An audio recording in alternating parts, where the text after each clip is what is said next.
नमस्कार दर्शकों, मैं हूं नाविका कुमार और आप जुड़ रहे हैं मेरे साथ सवाल पब्लिक का शो पर। कैश फॉर क्वेरी के आरोपों के जवाब में ना अडानी मुद्दा उठाना काम आया, ना ही खुद के चीर हरण का दाव। तृणमूल कांग्रेस की सांसद महुआ मोइत्रा के खिलाफ संसद की एथिक्स कमेटी की रिपोर्ट लोकसभा स्पीकर ओम बिरला को भेज दी गई है। सूत्रों के मुताबिक इस रिपोर्ट में महुआ मोइत्रा की संसद सदस्यता रद्द करने की सिफारिश है। अब फैसला स्पीकर को करना है कि ये मामला लोकसभा के पटल पर रखा जाए। इस रिपोर्ट में यह भी कहा गया है कि केंद्र सरकार से इस पूरे मामले की जांच के लिए कहा जाए। रिपोर्ट में एथिक्स कमेटी के मेंबर बीएसपी के सांसद दानिश अली के व्यवहार पर भी उंगली उठी है। सवाल पब्लिक का है कि क्या महुआ मोइत्रा के खिलाफ हो रहा ये एक्शन जरूरी था? क्या महुआ मोइत्रा ने अपने आचरण से संसद की गरिमा घटाई है?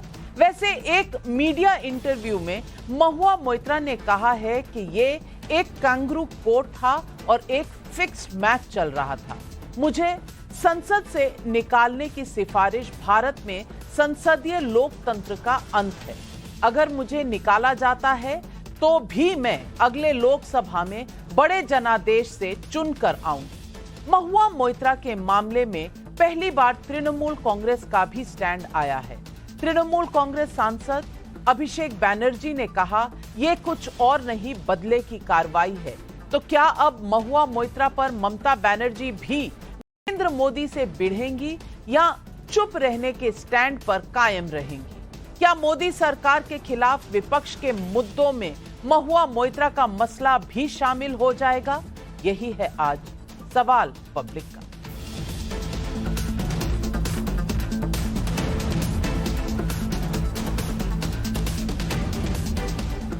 और इस मामले में महुआ मोइत्रा के पूरे कंट्रोवर्सी पर जो कंप्लेनेंट हैं वो हैं बीजेपी के सांसद निशिकांत दुबे, जो जुड़ रहे हैं हमारे साथ। निशिकांत दुबे जी, स्वागत है आपका टाइम्स नाउ और टाइम्स नाउ नवभारत पर।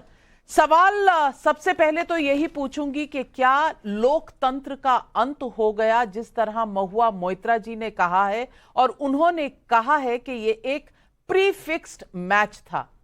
क्या जवाब देंगे आप? क्या आप बीजेपी के सांसद, एथिक्स कमेटी में बहुमत बीजेपी का, और कांग्रेस की सांसद प्रणीत कौर भी आप ही के साथ वोट करती हैं, उनके पति कैप्टन अमरिंदर सिंह अब बीजेपी में शामिल हो गए। क्या ये पूरा बीजेपी का षड्यंत्र था? महुआ मोइत्रा के इस आरोप पर आप क्या कहेंगे? देखिए, ये कमेटी की रिपोर्ट में क्या है अभी वो मेरे सामने नहीं आया है, लेकिन मीडिया में जो खबरें आई हैं और एथिक्स कमेटी के मेंबर और चेयरमैन के विचारों से जो मैं अवगत हुआ हूं कि फाइनली एथिक्स कमेटी ने एक बड़ा निर्णय लिया है। मैं ये कह सकता हूं कि 15 साल से मैं सांसद हूं। 2009 में पहली बार सांसद बनकर आया। अंबेडकर जी ने भारत का संविधान बनाने में बड़ा भूमिका निभाया। उन्होंने भारत का संविधान बनाया। जो एथिक्स कमेटी के चेयरमैन है विनोद सोनकर जी, उन्होंने संविधान और भारतीय संसद की गरिमा को बचाने का काम किया है। और दूसरी बात, मैं प्रणीत कौर जी को मैं आपके माध्यम से धन्यवाद देना चाहूंगा, क्योंकि वो भी एथिक्स कमेटी के मेंबर को मैंने सुना कि वो हमारे साथ खड़ी थी। तो जो कैप्टन अमरिंदर सिंह जी हैं, उनका एक इतिहास है, वो फौज में रहे हैं और पंजाब ने हमेशा, चाहे वो कोई भी परिस्थिति रही हो, उस परिस्थिति में पंजाब ने, चाहे आज़ादी का सवाल रहा हो, चाहे देश को जोड़ने का सवाल हो, देश को आगे बढ़कर खिलाने का सवाल हो, पंजाब के लोगों ने बढ़ चढ़कर हिस्सा लिया। तो मैं प्रणीत कौर जी के प्रति विशेष तौर पर धन्यवाद अर्पित करना चाहता हूं, ज्ञापित करना चाहता हूं कि उन्होंने कैप्टन अमरिंदर सिंह जी की जो लेगेसी है, जो पंजाब की लेगेसी है, उसके अनुरूप उन्होंने राष्ट्रीय सुरक्षा के साथ समझौता नहीं किया। राष्ट्रीय सुरक्षा में जो भ्रष्टाचार आ गया था और कैश फॉर क्वेरी, जो एक नया 2005 में जिस तरह हमने सांसदों को हटाया, उसमें माननीय महुआ मोइत्रा जी को निकालने का फैसला जिस कमेटी ने किया, उस कमेटी में वो कांग्रेस पार्टी के सिद्धांतों से अलग हटकर भारतीय जनता पार्टी के सिद्धांत के तौर पर आई और आज भारतीय संविधान, भारतीय संसद की रक्षा हुई। लेकिन निशिकांत दुबे जी, बात अगर कैश फॉर क्वेरी की है तो कैश वाला मामला अब तक किस तरह से प्रूव हुआ है? क्या एथिक्स कमेटी प्रूव कर सकती है ये मुद्दा? सवाल ये है कि कैश क्विड प्रो क्वो कौन सी एजेंसी तय करेगी, और अगर ये एजेंसी तय करने से पहले ही एथिक्स कमेटी ने डिसीजन ले लिया है तो क्या कहीं ना कहीं ये प्रीफिक्स्ड मैच के आरोप सही हैं? 2005 में भी कैश ही दिए गए थे ना। उस कमेटी ने कैश प्रूफ किया था क्या? किसने 10,000 रुपए लिए? किसी के यहां बरामद हुए थे क्या वो पैसे? आपने तो केवल एक रिपोर्ट के आधार पर या वीडियो के आधार पर लोगों को निकाल दिया। 10,000 रुपया किसने दिया, किस कंपनी ने दिया, किस तरह के प्रश्न पूछे गए? उस वक्त तो कोई प्रश्न भी पूछे नहीं गए थे। किसने पैसे दिए? पैसा देने वाला कोई इनकम टैक्स पेई भी नहीं खड़ा था। किसका पैसा था? 10,000, 15,000, 20,000, 1 लाख पे आप निकाल दिया। यहां तो जो आरोप है, जो जयअनंत देहात राय ने जो मुझे पत्र लिखा और जिस पत्र के आधार पर मैंने एथिक्स कमेटी में कहा, यहां तो दर्शन हीरानंदानी जिसके ऊपर की ये सारे आरोप थे, उसने अपने हलफनामे में खुद ही स्वीकार कर लिया कि उसने ब्रांडेड चीजें उनको दी, उन्होंने नेशनल और इंटरनेशनल ट्रैवल का पैसा दिया, उन्होंने होटल में रुकने का पैसा दिया, और तो और जितने भी इंटरव्यू मैंने माननीय सांसद महुआ मैत्रा जी के सुने, उन्होंने खुद ही कहा कि एर्मिस का जो है स्कार्फ दे दिया। कोई एर्मिस का स्कार्फ जो है 50,000, 60,000, 1 लाख से कम में तो आता नहीं है। फिर उन्होंने कहा कि बॉबी ब्राउन का जो है लिपस्टिक हमने जो है मंगवाया।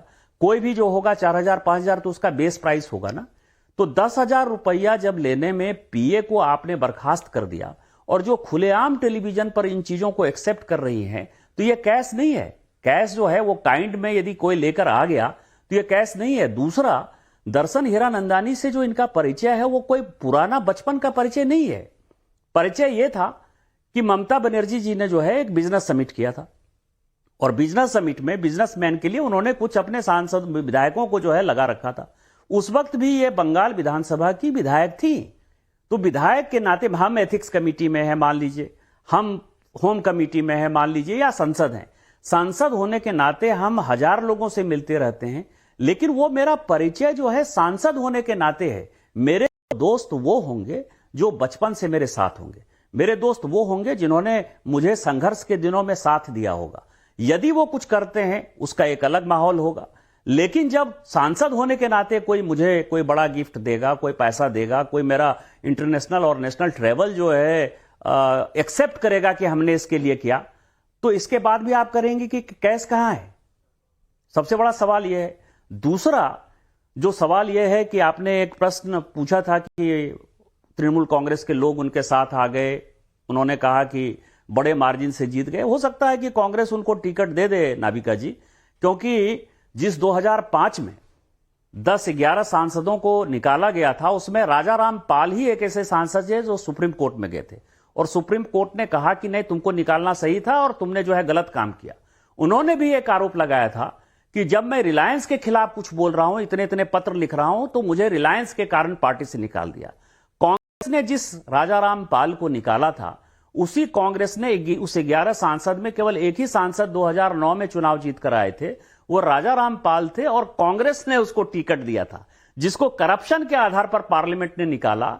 जो प्रूफ हुआ, सुप्रीम कोर्ट ने भी कहा कि नहीं सही बात है, उसी राजा राम पाल को 2009 में कांग्रेस पार्टी ने सदस्यता दिलाई और टिकट दिया। तो हो सकता है कि महुआ जी को भी इंडी गठबंधन चुनाव दे, कहीं से हो सकता है कि अपनी जो वायनाड सीट है वही राहुल गांधी उनके लिए छोड़ दें। लेकिन जो वास्तविकता है, वास्तविकता यह है कि उन्होंने चोरी की थी और यह स्पष्ट हुआ और आज एथिक्स कमेटी का यह निर्णय जो मीडिया के अनुसार आया है वो निर्णय हुआ है। आप चोरी शब्द का इस्तेमाल कर रहे हैं, बड़ा शब्द है, बड़ा आरोप है। चोरी तो प्रूफ करनी पड़ेगी ना, चोरी क्रिमिनल ऑफेंस है, चोरी प्रूफ करनी पड़ेगी कोर्ट ऑफ लॉ में, या एथिक्स पैनल में आपने कह दिया कि चोरी हुई तो चोरी हुई? नहीं, मैंने आपको उदाहरण दिया ना नाविका जी, सारी बातें तो मतलब पूरी की पूरी खुली किताब है ना। उन्होंने खुद ही इन चीजों को एक्सेप्ट कर लिया ना, कि नहीं एक्सेप्ट किया। बॉबी ब्राउन का लिपस्टिक उन्होंने खुद ही एक्सेप्ट कर लिया ना कि हमने 3-4 बार मंगाया होगा। अब आप समझे, कई एक लोग हैं, जैसे इस कमिटी में कई एक रिपोर्ट छुपी हुई है। जैसे मनीष आनंद एक आदमी है जो दर्शन हीरानंदानी के लिए काम करते हैं, लगातार उनसे मिलते रहे। एक गैम्बलिंग का काम करता है रेवानी, वो लगातार उनसे मिलते रहा है। उनके सारे जो है, ये सारी कमिटी की रिपोर्ट जब आई, जो सारे एविडेंसेस दिए गए हैं, कई एक चीजें ऐसी हैं जहां की कई एक मकानों का जिक्र है कि ये मकान उन्होंने ऐसे ले लिया, ये मकान ऐसे ले लिया, ये मकान ऐसे ले लिया। तो वो सब इन्वेस्टिगेशन का विषय है। लेकिन मैं ये कह सकता हूं कि ये सारे एविडेंसेस एथिक्स कमिटी के सामने आए होंगे और तभी उन्होंने इस प्रकार का निर्णय लिया होगा। दूसरा, जो नेशनल सिक्योरिटी का एक बड़ा विषय है, आपको आश्चर्य होगा, क्योंकि जय देहाद राय ने जो मुझे दिया था, कई एक चीजें उसने लिखित दी थी और कई एक ऐसी चीजें थी जो कि उसने मुझे, क्योंकि 14 तारीख के पहले मैं उसको जानता नहीं था, मेरी उससे पहली मुलाकात और बातचीत 15 अक्टूबर को हुआ था। तो मैंने ये देखा, आपको आश्चर्य लगेगा कि ये लॉगिन जो इनका हुआ है, जो भी मीडिया में आया, पहले आप ही ने ब्रेक किया था 49 बार, शायद 47 बार हुआ हो, लेकिन आपको आश्चर्य लगेगा कि ये लॉगिन कैसे हुए। एक ही आदमी पार्लियामेंट में एनआईसी से लॉगिन कर रहा है, उसी दिन सेम डे बेंगलोर से लॉगिन हो रहा है, उसी सेम डे दुबई से लॉगिन हो रहा है।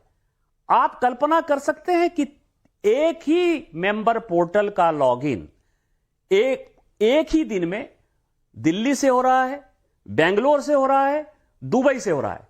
ये जो 61 क्वेश्चन जो पूछे गए हैं, इसमें आपको आश्चर्य होगा कि मैक्सिमम क्वेश्चन 61 में से मैक्सिमम क्वेश्चन या तो बेंगलोर से पूछे गए या नहीं तो वो दुबई से पूछे गए। और जो लोगों को लगता है कि ये ओटीपी आ गया, पासवर्ड आ गया, तो उसमें हम खुद ही मेंबर हैं। अब आप देखिए कि डाटा प्रोटेक्शन बिल है, डाटा प्रोटेक्शन बिल में कई एक पेपर ऐसे दिए मंत्रालय ने जो ये कहे गए कि ये इसका पार्ट नहीं होना चाहिए, कॉन्फिडेंशियल पेपर हमने दिया। जम्मू कश्मीर डिलिमिटेशन का जो है, कई एक ऐसे बिल हैं जो 2 दिन पहले अपने को पता चल गया। कई एक हम लोग जब रिलीजियस सेंटिमेंट के कानून बनाते हैं, यूएपीए बनाते हैं, उसमें कई एक पेपर उसके साथ सिनॉप्सिस के साथ जब जाता है तो वो मेंबर पोर्टल पर 2 दिन पहले मौजूद हो जाता है। उसी तरह से फाइनेंस के कई एक ऐसे बिल हैं जो 2 दिन पहले पता चल जाते हैं। अब सबों को स्टॉक एक्सचेंज पता है, सबों को सेबी पता है, सभी को मार्केट मैनिपुलेशन पता है। यदि हमको पता है कि यह कानून इस तरह से आने वाला है, या भारत सरकार यह कानून ऐसा सोच रही है, यहां तो 1 घंटे पहले की बात छोड़ दीजिए, आप जैसे चैनल चलाती हैं, यदि ब्रेकिंग न्यूज मैं 2 मिनट पहले आपको बता दूं कि यह होने वाला है, तो क्या आपकी टीआरपी नहीं बढ़ जाएगी? क्या सारे चैनल इस तरह से बात नहीं करते हैं? उसी तरह से मार्केट मैनिपुलेटर हैं, वो उस तरह से बात नहीं करेंगे। तो एक बिजनेस राइवल जब आप उसको दे दोगे, वो बिजनेस में है और सभी चीजों में उसका बिजनेस है दर्शन हीरानंदानी का। जैसे मैंने आपको कहा कि एक गैम्बलिंग वाला है जो ऑनलाइन डिजिटल गैम्बलिंग कराता है, उसके साथ भी रिलेशन है। यदि इस तरह के लोगों को आप सारी जानकारी दे दोगे, तो क्या हमारा स्टॉक एक्सचेंज क्रैश नहीं होगा? क्या नेशनल सिक्योरिटी खत्म नहीं होगी? आपने ऐसे आदमी को अपना दे दिया मेंबर पोर्टल का पूरा ओटीपी, पासवर्ड, सब कुछ हैंडल करने के लिए, जो है तो इंडियन नागरिक, लेकिन वो यूएई का परमानेंट रेसिडेंट है। उसके कई एक ऐसे रिश्तेदार हैं जो विदेशी नागरिक हैं। आपने अपने छोटे पैसे के लिए, छोटी प्रतिष्ठा के लिए माननीय प्रधानमंत्री जी को किसी तरह से जो है एक क्वेश्चन मार्क के दायरे में लाने के लिए आपने पूरे नेशनल सिक्योरिटी को, देश की प्रतिष्ठा को दांव पर लगा दिया और एक ऐसे आदमी को दे दिया जिसका केवल और केवल बिजनेस इंटरेस्ट। दर्शन हीरानंदानी दुबई कनेक्शन और आपने एक डिजिटल गैम्बलिंग बेंगलोर कनेक्शन बताया है। ये बेंगलोर कनेक्शन क्या है निशिकांत दुबे जी, और इस पर आप क्या जानकारी रखते हैं? यहां ऑनलाइन गैम्बलिंग एक बड़ा विषय है और आपको ध्यान हो कि अभी ऑनलाइन गैम्बलिंग वालों ने जब जीएसटी 28% हुआ तो उसके लिए काफी हंगामा मचाया था। कई एक इंडस्ट्री के लोगों ने, कई एक सांसदों ने यह चिट्ठी लिखी कि ऑनलाइन गैम्बलिंग जो है खत्म हो जाएगा और इस तरह की इंडस्ट्री को खत्म करने के लिए आप 28% जीएसटी लाए हैं। मुझे लगता है कि जो बेंगलोर से मैक्सिमम उनके लॉगिन हुए हैं, वो लॉगिन जो है वो उसी ने किया है। दर्शन हीरानंदानी से अलग हटकर मैं आपको एक नया सवाल कर रहा हूं। ये सारी जानकारी मुझे देहात राय के माध्यम से मौजूद थी और इसी कारण से मैंने डिसाइड किया कि जो कुछ भी हो जाए, अपना नफा होता है, नुकसान होता है, कुछ भी हो जाए, लेकिन इस पार्लियामेंट की गरिमा बची रहनी चाहिए, इस पार्लियामेंट की प्रतिष्ठा बची रहनी चाहिए और लोगों के सामने ये नजीर होना चाहिए नए आने वाले सांसदों को कि आप यहां गांव गरीब किसान की चिंता करने के लिए आए हो, आप यहां स्वास्थ्य, शिक्षा, रोड, संस्कृति की रक्षा करने के लिए आए हो। यहां आप किसी कॉरपोरेट की दलाली करने के लिए नहीं आए हो और कॉरपोरेट की दलाली यदि करोगे तो आपके साथ यही सलूक होगा और यही कारण है कि हमने आगे बढ़ाया। और ये दो चीजें मैं बड़ी सीरियस कर रहा हूं, एक तो गैम्बलिंग की बात कर रहा हूं, दूसरा मैं दर्शन हीरानंदानी की बात कर रहा हूं कि इंडियन पासपोर्ट होल्डर होते हुए भी वो यूएई का परमानेंट रेसिडेंट है और उसके रिश्तेदार जो है कई एक विदेशी हैं और उसने ये सारी काम की है जो उसने अपने हलफनामा में खुद एक्सेप्ट किया है। जिसको आप कह रहे हैं जिस कॉरपोरेट की दलाली हो रही थी, मैं पूछना चाहती हूं, उन्होंने हलफनामे में कुछ कहा और वो वर्बैटम मान लिया गया। महुआ मोइत्रा ने कहा कि मुझे अपॉर्चुनिटी होनी चाहिए कि मैं क्रॉस क्वेश्चन कर सकूं, वो नहीं हुआ। दर्शन हीरानंदानी को एथिक्स पैनल ने क्वेश्चन नहीं किया। जो भी उन्होंने हलफनामे में लिखा उसे हूबहू मान लिया गया, नो इन्वेस्टिगेशन, लेकिन जजमेंट यह है कि एक्सपेल कर दीजिए। सवाल निशिकांत दुबे जी, क्या यह सही है कि आपने एक कंक्लूजन तय कर लिया था और बाकी की जो कार्रवाई है उस कंक्लूजन की तरफ बढ़ रही थी? यह आप पर आरोप है। देखिए, हमारा विषय क्या था? देहात राय ने जो कंप्लेन किया उसने यही कंप्लेन किया ना कि इसने जो भी प्रश्न पूछे वो दर्शन हीरानंदानी से पैसे लेकर पूछे, चाहे काइंड में पैसे आए हों चाहे कैश में पैसे आए हों। फिर उसने दूसरी बात कही कि इसने सारे लॉगिन पासवर्ड अपने सारे जो है वो दुबई से जो है खोलता था और क्वेश्चन अपने हिसाब से पूछता था, उसके बिजनेस इंटरेस्ट के क्वेश्चन थे। यही था प्रश्न, तो यही था ना। आप ये देखें कि दर्शन हीरानंदानी ने ये एक्सेप्ट कर लिया, महुआ मोइत्रा ने ये एक्सेप्ट कर लिया कि हां उसने अपना लॉगिन पासवर्ड दर्शन हीरानंदानी को दिया था और दर्शन हीरानंदानी ने कहा कि हां हम क्वेश्चन भेजते थे। एक्सेप्टेड, मतलब 2005 से भी ज्यादा मजबूत केस कैसे था? वो कहती है ओटीपी उनके पास आता था तो कंट्रोल किसी और को नहीं दिया, कंट्रोल अब भी मेरे पास था। एनआईसी की मैंने ये ओटीपी वाला झंझट ही खत्म है ना मैडम। मैंने जो आपको अभी कहा कि ओटीपी से आप मान लीजिए कि क्वेश्चन पूछ दिए, ओटीपी के लिए क्वेश्चन आ गया, लेकिन मेंबर पोर्टल पर मैंने आपको कहा ना कि जम्मू कश्मीर डिलिमिटेशन का बिल, बेनामी एक्ट का बिल, कस्टम एक्साइज का बिल, कई एक बिल जो कि मार्केट मैनिपुलेट कर सकते हैं, कई एक बिल जो हॉस्पिटल्स के लिए आ सकते हैं, तो वो सारे बिल 48 घंटे पहले मेंबर पोर्टल पर पहुंच जाते हैं ना, उसके जवाब आ जाते हैं।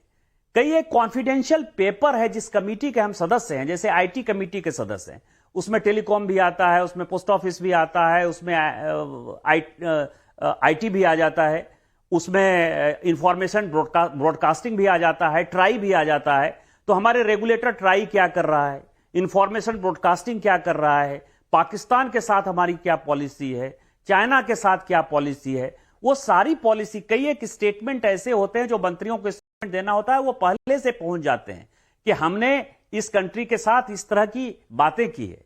कहीं बायलैटरल यदि डिस्कशन होता है, वो भी मेंबर पोर्टल पर जो है प्रत्येक दिन कुछ ना कुछ पेपर मिलता है, जो इतने कॉन्फिडेंशियल पेपर होते हैं जो सभी कुछ दिन, क्योंकि केवल मंत्री ही पद और गोपनीयता की शपथ नहीं लेते हैं, पद और गोपनीयता की शपथ हम लेते हैं। तो ओटीपी तो केवल क्वेश्चन के लिए होगा, लेकिन ये सारे पेपर जो मिल गए तो उसमें देश प्रभावित होगा कि नहीं? मैं जब ये कह रहा हूं कि वो भारत का नागरिक है लेकिन यूएई का परमानेंट रेसिडेंट है, मान लीजिए कि वो आईएसआई के हाथ में चला गया, मान लीजिए कि वो दाऊद इब्राहिम के लोगों के साथ चला गया, मान लीजिए कि वो हमारे जो विरोधी लोग हैं उनके हाथ में चला गया, हिजबुल मुजाहिदीन के हाथ में चला गया। आप बाहर बैठकर क्या हो रहा है, क्योंकि जब हम बाहर जाते हैं तो ईमेल हमारा नहीं खुलता है, उसके लिए भी स्पेशल परमिशन की आवश्यकता पड़ती है। तो जब आपने वो सारे पेपर दे दिए, इससे नेशनल सिक्योरिटी का कितना बड़ा सवाल। तो ओटीपी का भी जो मामला है वो केवल गुमराह करने के लिए, गलत लोगों को गुमराह करने के लिए। जैसे मैं आपको बताऊं, आज ही कमेटी का फैसला हुआ। मैं उत्तम रेड्डी का स्टेटमेंट सुन रहा था कि 7 तारीख को होना था, अब 9 तारीख को हो गया, मैं नहीं आऊंगा। अरे उत्तम रेड्डी आ ही जाते तो क्या होता। ये पार्लियामेंट अच्छे से चलता है। आप देखें मैडम, जैसे हमारी सांसद हैं सुनीता दुग्गल जी, सुनीता दुग्गल जी के फादर की डेथ हुई है, आज उनका श्राद्ध था। तो फादर की डेथ तो 10-12 दिन पहले हुई ना, आज श्राद्ध था, पूरे देश को पता था, कमेटी को पता था, लेकिन उसके बावजूद भी मीटिंग हुई। आज जो हमारे मध्य प्रदेश के पार्टी अध्यक्ष हैं, जिनके लिए कि उन्होंने कहा कि वो आ रहे हैं चार्टर्ड प्लेन से, क्यों आएंगे? आज छतरपुर में माननीय प्रधानमंत्री जी का कार्यक्रम था, जो उनकी खुद की लोकसभा है।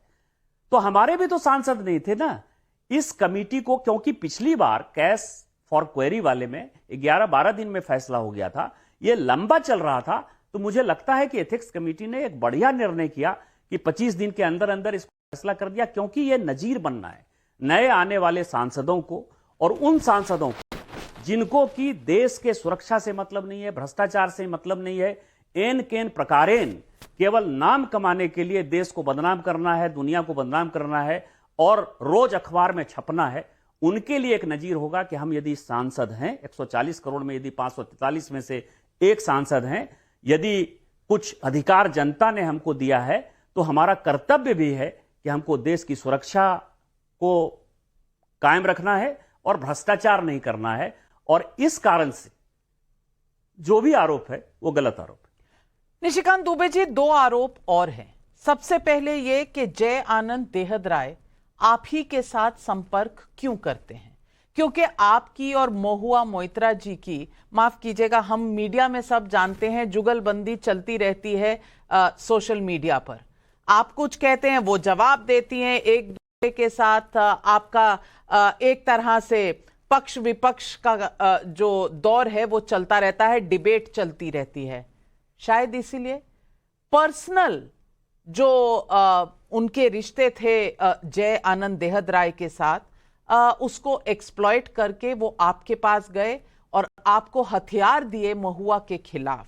ये आरोप लगाया है महुआ मोइत्रा जी ने आपके ऊपर, नंबर 1। और नंबर 2, आप कहते हैं कि वो अडानी के खिलाफ बोलती हैं, वो कहती हैं आप अडानी के पक्ष में बोलते हैं। तो आप क्या अडानी ग्रुप की कहीं ना कहीं नुमाइंदगी कर रहे हैं?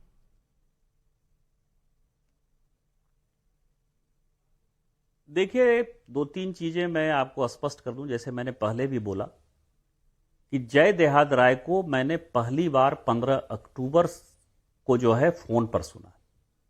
जय देहदराय को 15 अक्टूबर के पहले मैं न कभी व्यक्तिगत मेरी कभी फोन पर बातचीत थी, न मैं उनको पहचानता था। इनके जय देहदराय से क्या संबंध है, ये भी मुझे दूर दूर तक इसके बारे में कुछ भी पता नहीं। दूसरा, इन 15 साल में कम से कम मुझे लगता है कि 1300-1400 सांसदों को मैंने देखा होगा, लोकसभा राज्यसभा मिला के। मेरा इस पार्लियामेंट में किसी भी एक सांसद के साथ किसी भी प्रकार का कभी भी कोई जोर से बातचीत भी नहीं हुआ। मेरे all across the party line जितने व्यक्तिगत मेरे संबंध हैं, शायद किसी पॉलिटिशियन के लिए ईर्ष्या का विषय होगा कि अक्रॉस द पार्टी लाइन मैं इस तरह से व्यक्तिगत संबंध जो है मेंटेन करता हूं। तो इसीलिए महुआ जी का जहां तक सवाल है, व्यक्तिगत मैं आपको बताऊं कि उन्होंने टारगेट क्या फिक्स किया। उनका टारगेट यह था, माननीय मोदी जी टारगेट थे। दुनिया के वो सबसे मजबूत नेता हैं, बड़े नेता हैं, लोकप्रिय नेता हैं। मोदी जी को गाली देंगे तभी आगे बढ़ने का जो है उनको कोई रास्ता दिखाई देता था। देश में कई एक ऐसे लोग हैं जिनको मोदी मोदी चिल्लाने की जो है एक बीमारी है। तो मोदी जी के ऊपर किसी प्रकार का कोई आरोप इतने वर्षों में लगा नहीं। तो उनको लगा कि एक माध्यम है अडानी, क्योंकि यही एक बड़ी कंपनी है जो कि ग्रो कर रहा है। और पहले से भी भारत का एक इतिहास रहा है कि जब कांग्रेस की सरकार थी तो लोग कहते थे कि ये टाटा बिरला की सरकार है, टाटा बिरला की सरकार है। 80 के दशक में यही आरोप फिर आ गया कि अंबानी की सरकार है, अंबानी की सरकार है। तो यहां बिजनेसमैन के प्रति जो है वो एक अलग माहौल है, क्योंकि सब कुछ के बावजूद ही एक सोशलिस्ट कम्युनिस्ट टाइप का मानसिकता रहता है। तो इनको लग गया कि हम अडानी को यदि गाली देंगे तो वो ठीक रहेगा। तीसरा क्या है कि जाने अनजाने पार्टी ने बड़ा मौका दिया। माननीय प्रधानमंत्री जी, गृह मंत्री जी और नड्डा जी का मैं शुक्रगुजार हूं कि पार्टी ने कई एक अवसर पर जो है मुझे डिबेट इनिशिएट करने का मौका दिया। तो एक लोगों को लगता है कि मैं बहुत ही वोकल मेंबर ऑफ पार्लियामेंट हूं। दूसरा क्या हुआ, अच्छा संजोग हुआ या बुरा संजोग, कि 2019 में जब ये सांसद बनी और जिस कमेटी की वो सदस्य बनी, आईटी कमेटी की, उस आईटी कमेटी में मैं भी सदस्य हो गया। तो उनको वहां भी लगने लगा कि सबसे प्रभावी, चाहे कोई भी चेयरमैन हो, शशि थरूर चेयरमैन हो, स्पेंसेरियन एक्सेंट में अंग्रेजी बोलने वाले कोई भी लोग हो, लेकिन जो मेरी फुट होल्डिंग है वहां वो इतनी मजबूत है कि मैं इन सबों पर भारी पड़ता हूं। तो इन्होंने एक रास्ता ढूंढा कि मोदी जी को जो है बदनाम करने के लिए इसको रास्ता क्या है, तो अडानी को गाली दें और मुझे जो है कंपेल करें। तो इससे यह होगा कि जो एक आवाज है भारतीय जनता पार्टी, जिस आवाज के लिए कहती है माननीय प्रधानमंत्री जी और गृह मंत्री जी और नड्डा जी जिसको कहते हैं, तो इसको करें। तो इसीलिए उन्होंने एक टारगेट फिक्स कर लिया। और कारण क्या है कि जैसे आज देखिए कि ट्वीट करती हैं और मैं या मान लीजिए जवाब दे देता हूं, तो आदान प्रदान होता है, तो न्यूज में उनको किक मिलता है। इनको किक मिलना था कि राष्ट्रीय सुरक्षा को गिरवी रखकर भ्रष्टाचार करना है। दर्शन हीरानंदानी जैसे 4 लोगों के साथ जो है उनके बड़े अच्छे संबंध है। और मैं आपको बताऊं कि इनके जो 2 बड़े अच्छे दोस्त हैं, मैं आपका, चूंकि देहाद राय ने अपने कंप्लेन में उसका जिक्र किया है, जैसे पिनाकी मिश्रा जी मेरे सबसे अच्छे दोस्त हैं। मेरी यहां यदि होली पार्टी होती है तो 4 घंटा 5 घंटा वो बैठते हैं। आज भी मेरे व्यक्तिगत संबंध है। जय गल्ला साहब जो है 2014 से लेकर 2019 तक जो जिनके यहाँ की जिनकी गाड़ियां जो है बड़ी दिखाई दी अभी कि महुआ जी उतरती हुई नजर आई, 2014 से लेकर 19 तक जय गल्ला मेरे सबसे अच्छे दोस्त थे। तो आज भी इनके जितने आसपास करीब के दोस्त हैं, मेरे बहुत अच्छे संबंध है, उनके साथ मेरा कोई संबंध खराब नहीं है। तो इनका केवल एक किक था और इनको किसी के ऊपर एलिगेशन लगाना था। इनका टारगेट केवल भारत को बदनाम करना था, भारत को तोड़ना था। और जब ये जांच आगे बढ़ेगी नाविका जी, मैं एक चीज मैं आपको ये कह सकता हूं, जांच जो बढ़ेगी, जो लोकपाल से मुझे कल खबर आई कि सीबीआई की इंक्वायरी के लिए कहा है, आप ये देखिएगा कि ये मसला जो है चाइना से लेके जो भारत को तोड़ने वाली ताकतें हैं वहां तक जाएगा और महुआ जी का जो चेहरा है वो और एक्सपोज होगा। आपने गाड़ी से उतरने की बात की, उनके करीबी दोस्तों की बात की। मैं कम से कम पिनाकी मिश्रा जी के बारे में कह सकती हूं, क्योंकि उन्होंने एक रेफरेंस में कहा कि जिस गाड़ी से उतरने की बात की जा रही है वो उनकी गाड़ी नहीं थी। तो ये मैं साफ करना चाहती हूं आज इस चैनल पर कि जिस गाड़ी का आप रेफरेंस कर रहे हैं और जय देहद राय की शायद कंप्लेंट जो पुलिस है उसका आप रेफरेंस कर रहे हैं, तो मैं ये भी क्लैरिफाई कर दूं कि एक स्टेटमेंट हमारे पास पिनाकी मिश्रा जी का है कि उनके पास ऐसी कोई गाड़ी नहीं है जिसका ओडिशा का नंबर प्लेट हो और वो गाड़ी उनकी नहीं है, ऐसा उनका स्टेटमेंट है। तो मैं आपके साथ साझा कर रही हूं। लेकिन इसके अलावा मैं पूछना चाहती हूं, आप ये जय गल्ला और पिनाकी मिश्रा जी की बात कर रहे हैं क्योंकि उनकी दोस्ती आपके साथ थी, शायद क्या आपका रेफरेंस ये है कि महुआ मोइत्रा आपको उनसे दूर रखना चाहती थी? रेफरेंस क्या है? नहीं, मैं ये कह रहा हूं कि उनके जो दोस्त हैं, आपने जैसे कहा ना कि लड़ाई है, तो लड़ाई इनकी व्यक्तिगत है। मैंने ये कहा कि उनके जो खास दोस्त हैं, जो करीबी दोस्त हैं, पार्लियामेंट में मेरे भी खास दोस्त हैं ना, तो मैं आपको कह रहा हूं कि पिनाकी जी मेरे बहुत ही करीबी दोस्त हैं, करीबी भाई हैं। मैं जय गल्ला की बात कर रहा हूं और मैंने जो गाड़ी का रेफरेंस दिया वो पिनाकी जी के गाड़ी का रेफरेंस नहीं दिया। मैंने देखा कि पार्लियामेंट से उतरते हुए कई एक बार जो उनके गाड़ियों का जिक्र आया, जो विजुअल दिखाया गया, वो जय गल्ला जी की गाड़ी है। मैंने ये कहा कि 2014 से लेकर 19 तक जय गल्ला मेरे बहुत अच्छे दोस्त थे। तो मेरा उनके जो करीबी दोस्त हैं उनके साथ भी बड़ी दोस्ती है। मैं ये कह रहा हूं कि पार्लियामेंट में मैंने अक्रॉस द पार्टी लाइन अच्छे रिलेशन मेंटेन किए हैं और कभी भी मुझे ये नहीं लगा कि ये काम जो है करना पड़ेगा। लेकिन चूंकि एक नसीहत देनी है, एक नजीर पेश करना है, और जो आने वाले सांसद हैं उनको ये लगना चाहिए कि यदि हमको कोई अधिकार दिया है जनता ने, जनता के कारण हम यहां पार्लियामेंट में जीत कर आते हैं, तो हमारा काम कॉरपोरेट की लॉबी नहीं है, हमारा काम चंद पैसों के लिए देश की सुरक्षा को गिरवी रखना नहीं है। और जब यह काम करोगे आप तो आप पार्लियामेंट से निकाल दिए जाओगे। इस कारण से मैंने जो है इसमें आगे बढ़ने का फैसला किया था। आपको लगता है ये जो रिकमेंडेशन है ये फाइनल है या ये मामला अब कोर्ट में जाएगा? देखिए, जो मीडिया की खबरें हैं और जितनी पार्लियामेंट के बारे में कानून की जानकारी है, रूल बुक की, क्योंकि मेरा दूसरा नाम रूल बुक ही लोग कहते हैं, मैं पार्लियामेंट के सारे रूल को जितना मैंने पढ़ा है, कुछ लोग होंगे जिनको इतना उसके ऊपर जो है ध्यान रहता होगा। जो हम रिकमेंड करके भेजते हैं, जो कमेटी रिकमेंड करके भेजती है वो, और चूंकि इस तरह का एक बड़ा सीरियस मामला है, इसी कारण से जल्दी जो है इसको फैसला करना पड़ा। पिछली बार भी कैश फॉर क्वेरी में जब आप पैसा लेके प्रश्न पूछते हैं तो 11-12 दिन में फैसला हुआ, ये 25 दिन लग गया, क्योंकि भारतीय जनता पार्टी के जो लोग हैं वो काफी डेमोक्रेट लोग हैं।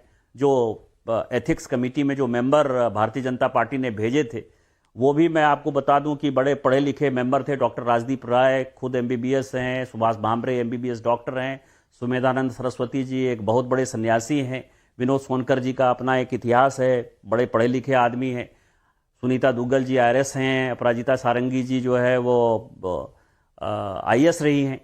तो भारतीय जनता पार्टी ने बड़े एथिकल लोगों को भेजा था। तो एथिकल लोगों ने जब ये फैसला, और खासकर परनीत कौर जिनको कि मैंने आपके माध्यम से धन्यवाद दिया कि उनके बारे में भी ये माना जाता है कि बहुत ही सोबर लेडी हैं और कभी भी उन्होंने कोई कानून से हटकर जो है इस देश के भलाई के लिए हमेशा काम किया। तो उन लोगों ने जब कोई फैसला किया होगा तो ये लोकसभा स्पीकर निश्चित तौर पर उसको संज्ञान में लेंगे। और जो अभी तक की परंपरा है कि ये मोशन जो है 4 तारीख से, आज ही आ गया है कि 4 तारीख से लेकर 22 तारीख तक का पार्लियामेंट चलेगा, तो उसी बीच में मुझे लगता है पहले या दूसरे दिन ये मोशन आएगा और मोशन के बाद जो है उनकी जो भी रिकमेंडेशन होगा वो रिकमेंडेशन इंप्लीमेंट हो जाएगा। बस आखिरी सवाल पूछूंगी जाने से पहले, द्रौपदी चीरहरण का भी आरोप है एथिक्स पैनल पर। क्या आप समझते हैं कि एक महिला के साथ कहीं ना कहीं अन्याय हुआ है? क्योंकि मेरे पास कुछ कागज हैं, देखिए मैंने जिसमें जो सोनकर जी हैं उन्होंने बार बार कहा है जिस सवाल का आप जवाब देना चाहें दें, जिसका ना देना चाहें ना दें। और ये भी कहा है कि अगर हम आपसे पूछ रहे हैं कि दर्शन हीरानंदानी को आप कितनी बार मिली, कितनी बार बात हुई, कौन से सॉफ्टवेयर पर बात हुई, अगर आपके पास डिटेल हैं तो दे दें, नहीं है तो आप 24 घंटे में ईमेल दे दें। ये उन्होंने कहा है। लेकिन बार बार दानिश अली जी और गिरधारी यादव जी ने इस बात का वर्णन किया है, कम से कम कुछ जो मेरे पास एक्सट्रैक्ट्स मैंने देखे हैं उसमें वर्णन किया है कहीं ना कहीं कि ये चीरहरण के मुकाबले। आपको लगता है विपक्ष कवर फायर दे रहा था या वाकई में महुआ जी के साथ कुछ गलत हुआ? देखिए, भारतीय जनता पार्टी यत्र नार्यस्तु पूज्यन्ते रमन्ते तत्र देवता। जब अभी महिला रिजर्वेशन भी लागू हुआ, चूंकि मैं ही पहला स्पीकर था, तो उसको नारी वंदन अधिनियम माननीय प्रधानमंत्री जी ने उसका नाम दिया। बेटी बचाओ बेटी पढ़ाओ, लाडली बहन योजना, लाडली लक्ष्मी योजना, उसमें महिलाओं का जो सम्मान है वो बहुत बड़ा है। और जब मैंने कहा कि एथिक्स पैनल में जो लोग मौजूद थे भारतीय जनता पार्टी के, वो इतने बड़े लोग हैं कि उनके बारे में सोचना जो है आप समझिए कि सूर्य को थूकने के बराबर है। अब आपके पास कागज है, उस कागज को देखकर आप खुद ही अंदाजा लगा सकते हैं कि किस तरह के प्रश्न पूछे गए। प्रश्न यह है कि जब दर्शन हीरानंदानी ने खुद कहा कि मैंने नेशनल और इंटरनेशनल इनके दौरे का पैसा दिया, ट्रेवल एक्सपेंस दिया, आपको गिफ्ट दिए, तो क्या आपसे नहीं पूछे जाएंगे कि आप किस होटल में रहे, उस होटल का किराया क्या हो, कितना पैसा लगा आपको विदेश जाने में आने में, हवाई जहाज का किराया क्या होगा, आप इनकम टैक्स कितना पे करती हैं? क्या ये सारे प्रश्न जो है वो द्रौपदी का चीरहरण है, या केवल एक माइलेज बनाने के लिए कि अंतिम में जब चोर को कुछ नहीं दिखाई देता है तो एक विक्टिम कार्ड खेलता है? तो विक्टिम कार्ड खेलते हुए वो ये खेल गए। उनको ये अंदाजा नहीं रहा कि विनोद सोनकर जी जिनके ऊपर आप आरोप लगा रहे हैं वो अनुसूचित जाति के हैं। और आपको पता है कि इसका क्या रिएक्शन हुआ? 30% जो अनुसूचित जाति के लोग हैं वो कृष्णा नगर में महुआ जी के कॉन्स्टिट्यूएंसी में 30% अनुसूचित जाति के लोग रहते हैं और उन्होंने महुआ जी का ही पुतला फूका। वो भारतीय जनता पार्टी ने पुतला नहीं फूका। प्रत्येक क्रिया के बराबर और विपरीत प्रतिक्रिया होती है और झूठ के पांव नहीं होते जब आप झूठ बोलते हैं। और यही कारण है जो मैंने सुना है और जो एथिक्स कमेटी के मेंबर्स ने भी कहा और जैसे आपने अपने शुरुआत में भी कहा कि दानिश अली को भी 275(1) में जो है उनके ऊपर भी कार्रवाई करने के लिए इस रिपोर्ट में कहा गया है। उसका कारण यही है कि आप गलत नैरेटिव यदि बाहर जाकर दोगे कि महिलाओं का सम्मान सर्वोपरि है और यह लड़ाई जो है महिला और पुरुष की नहीं है, यह लड़ाई टीएमसी बीजेपी की नहीं है, टीएमसी कांग्रेस की नहीं है, यह लड़ाई पार्लियामेंट की गरिमा का है और चोरी का है। जिसने भ्रष्टाचार किया है, जिसने देश के सुरक्षा को जो है एक क्वेश्चन मार्क दायरे में लाया है, जिसने देश की सुरक्षा को चंद पैसों के लिए बेचा है, उसके ऊपर कार्रवाई का सवाल है। इसीलिए इसको पार्टीजन एंगल से देखना, इसको महिला पुरुष से देखना, मुझे लगता है कि वो गलत मानसिकता है। निशिकांत दुबे जी, मुझसे बात करने के लिए आपका बहुत बहुत धन्यवाद। ये कहानी आगे कहां जाती है, लेकिन आपने कहा ट्विटर पर आपकी जो नोक झोंक चलती है उससे शायद महुआ जी को किक मिलता है, तो महुआ जी के फुटबॉल को किक करने की ताज़ा तस्वीरें बस अभी ही आई हैं जो हम स्क्रीन पर दिखाएंगे। लेकिन मैं चलती हूं आज अपने पैनल के पास। पैनल पर आज के साथ शहजाद पूनावाला, प्रवक्ता बीजेपी के हैं, राष्ट्रीय प्रवक्ता, डॉक्टर वरुण पुरोहित कांग्रेस के समर्थक हैं और मेरे साथ जुड़ रहे हैं तौसीफ खान, तृणमूल कांग्रेस के समर्थक। सबसे पहले वरुण पुरोहित जी, मैं पूछना चाहूंगी, मेरे हाथ में जो दस्तावेज हैं वो कम से कम द्रौपदी के चीरहरण के सारी बातों को बिल्कुल तार तार कर देते हैं, क्योंकि यहां पर अगर अभद्र टिप्पणी किसी ने की है तो वो अभद्र टिप्पणी का ख्याल भी शायद 2 सांसदों की तरफ से आया, दानिश अली और गिरधारी यादव, जिन्होंने बार बार चीरहरण, और दानिश अली ने जो पहली बार जो कहा मैं उसे दोहरा भी नहीं सकती, क्योंकि ये पूरा मुद्दा कि वो कौन किसके साथ जाता है, कहां रहता है, ये आप पूछ नहीं सकते, और उसके साथ कुछ ऐसे शब्द इस्तेमाल किए जो मैं टेलीविजन पर नहीं बोलूंगी, पर महिला के लिए वो आपत्ति वाले हैं। उस पर महुआ जी ने कुछ नहीं कहा। महुआ जी ने सिर्फ चेयरमैन पर आरोप लगाया। कहीं ना कहीं ये फिक्स्ड मैच विपक्ष का भी नहीं था। पुरोहित जी। नाविका जी, सबसे पहले तो मैं बताऊं, 9.5 साल में जितना राजनीतिक और सामाजिक मर्यादाओं का अवमूल्यन हुआ है पहले कभी देखा नहीं गया है। अब ये 2 बातें हैं, एक तो कैश फॉर क्वेरी है और एक मर्यादित आचरण की जो आप बात कर रहे हो, चाहे बिदुड़ी जी का हो, चाहे प्रधानमंत्री जी स्वयं किस प्रकार का मौके मौके पर अपने शब्दों का प्रयोग करते हैं। तो एक तो शाब्दिक आचरण की बात है, दूसरी कैश फॉर क्वेरी की बात है। तो अभी मैं माननीय सांसद जी का आप इतनी देर से इंटरव्यू ले रहे थे, वो स्पष्ट नहीं कर पाए कि वो राय साहब उन्हीं से क्यों मिले, दूसरे से क्यों नहीं मिले। दूसरा, जैसे आत्मबुद्धता होती है, मैं ऐसा सांसद हूं, मैं ऐसा सांसद हूं, और मोदी जी। और तीसरा, उन्होंने बात की कॉर्पोरेट दलाली। कॉर्पोरेट दलाली तो सबको पता है इस समय देश में क्या चल रही है। चौथा, मैं कंप्लेनेंट उनकी बहुत अच्छी बात मानता और बड़ी अच्छी बातें वो कर रहे थे, लेकिन फिर कहां तक पहुंचे कि वो वायनाड से सीटी दे देंगे। मतलब कांग्रेस के ऊपर कुछ ना कुछ टिप्पणी राहुल गांधी या प्रियंका गांधी पे करना, आजकल राजनीति में सब करते हैं पुरोहित जी, लेकिन मुद्दा क्या था? मुद्दे 2 थे। एक, नेशनल सिक्योरिटी का, कि आपने बाहर से लॉगिन किया था या नहीं किया था और ये एथिक्स के खिलाफ है, और दूसरा कि आपने गिफ्ट्स लिए थे या नहीं लिए थे।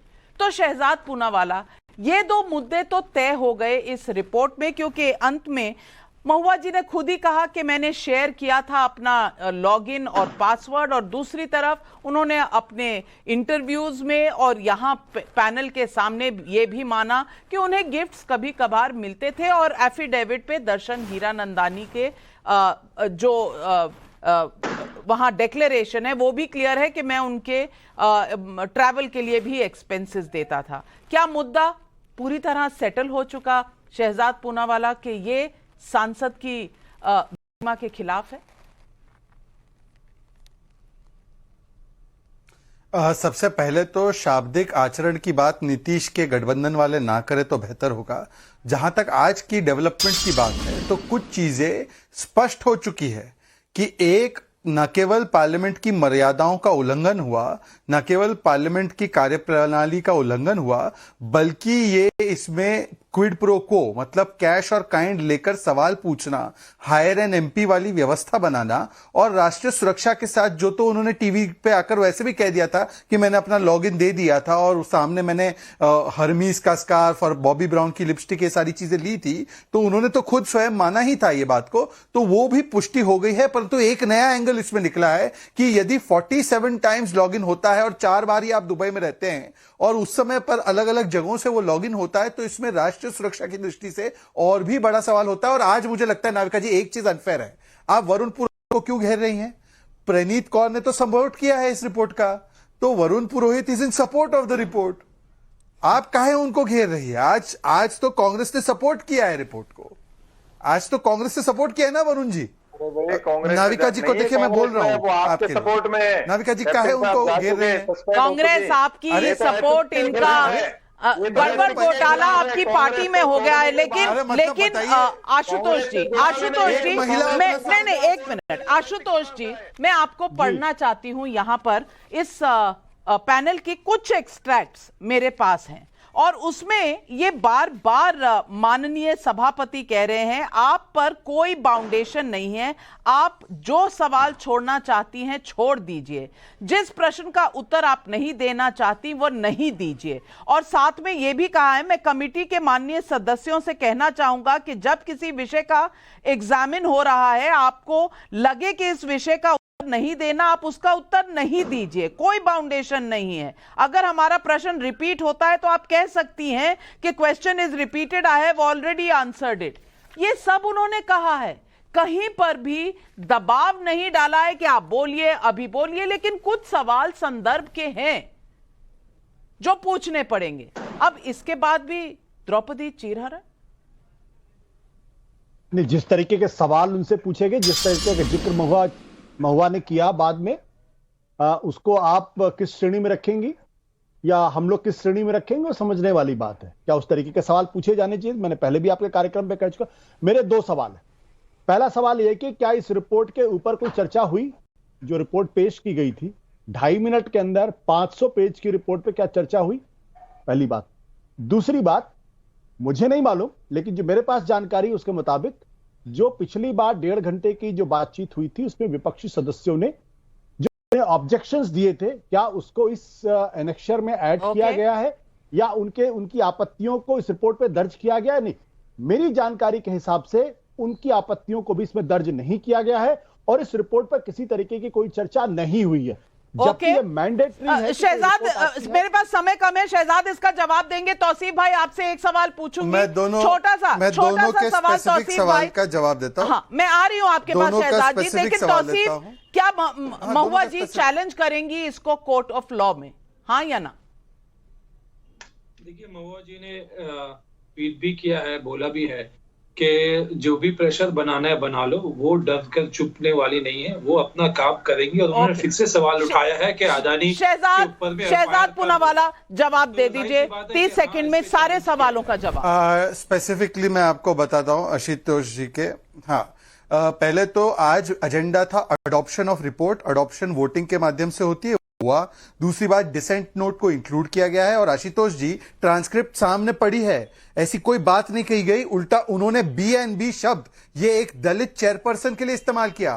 तो अब तो SC/ST एक्ट में उनके खिलाफ कार्रवाई होनी चाहिए कि महुआ मोइत्रा ने हमारे सोनकर जी को B मैं शब्द दोहराना नहीं चाहता, उन्होंने कहा है उनके ट्विटर पर। ये मुद्दा क्या यहीं पर खत्म होगा या बात निकली है तो फिर दूर तलक जाएगी? इसका फैसला शायद जब संसद विंटर सेशन के लिए 4 दिसंबर को खुलेगा तब पता चलेगा। वोटिंग होगी लोकसभा में, क्या महुआ मोइत्रा फाइनली एक्सपेल होंगी? क्योंकि आज एथिक्स पैनल ने ये रेकमेंडेशन स्पीकर को भेज दी है। आगे की कहानी देखते रहिएगा, क्योंकि ये पूरा वाकया अभी खत्म नहीं हुआ।